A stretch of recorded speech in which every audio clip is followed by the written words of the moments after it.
Well, hello, everyone. Hope you are all doing well. It's now your turn to ask the questions you want answers to regarding COVID-19. Today, our guest analyst, health analyst, is Dr. Patel Davladabadi. She's the Associate Professor of Public Health at the University of Evansville. Dr. Pa will try to get to as many questions as possible now. First, Governor Holcomb's office reports vaccinations of children for measles and whooping cough, among others, are down 30 to 40% in Indiana. What should parents do? Parents really need to get these vaccinations. I understand there are a lot of movements going on and there have been reductions in these types of vaccines, but it's also important to understand that measles, whooping cough, mumps, rubella, these are all diseases that can spread very rapidly amongst those who are not vaccinated. It's an Indiana issue, it's a national issue, it's actually an international issue as well. And so it's very important to get these vaccines. We need to have 90 to 95% back in order to have that herd immunity. So do not put off these vaccines. Definitely get these, as these can save lives. Talking about our kids now, we're getting some reports that some children are testing positive. How did parents make a decision on whether or not to get their kids tested? Right, so it's definitely important to look out for those basic symptoms. So cough or fever, chills, perhaps even a sore throat. If your child does have those symptoms, it's important not to rush to the ER. It's important to go for health appointment. And if guide you as to if you need to go get a COVID test done for your child. Well, some states are encouraging people to wear face masks out in public. New York has made that, well, close to mandatory, but other states are using the word encouraging. Is that defeating the purpose of wearing face masks for all?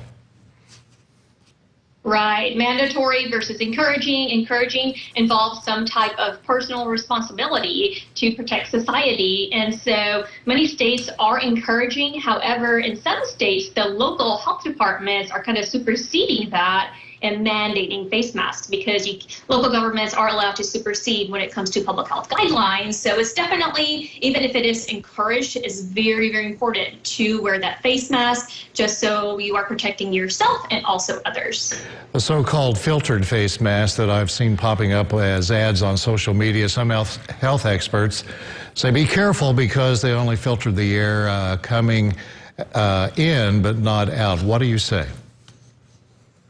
Yes, there are a lot of those face masks out there, and it's true. They do filter most of the air coming in and not out. So they may be beneficial for those who are trying to protect themselves and avoiding COVID altogether. But if someone is diagnosed, they will not filter that air coming out. Most of these masks are not NIOSH approved either. So we just have to be kind of cautious about that. Someone dear to my heart, my wife, has a good question. We hear about getting temperatures before you report to work or go to some places like restaurants and even hair salons. What happens if your normal temperature is lower than 98.6, say like in the upper 96 range?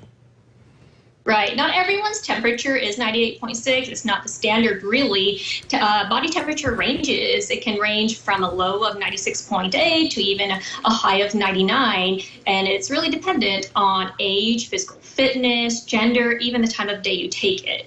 And so typically the rule of thumb to keep here in mind is that a temperature of 100.4 degrees or higher indicates a fever, regardless of what your average body temperature is. Well, some COVID patients have reported rashes and possible lesions. Would they be considered a symptom, or is this an after product after you've been tested?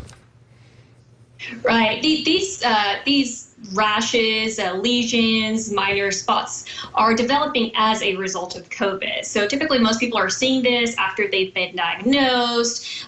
You commonly see this with a lot of respiratory infections. You even see it with the flu sometimes. So it's this body's natural reaction to fighting a virus. Well, swimming pools in Evansville are closing for the remainder of the year. What's your reaction to that? Good idea or not?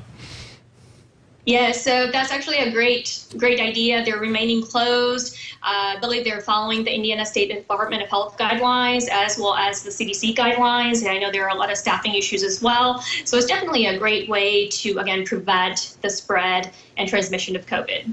Right, Dr. Patel Davladabadi, thank you so much, as always, for giving us your time and your expertise.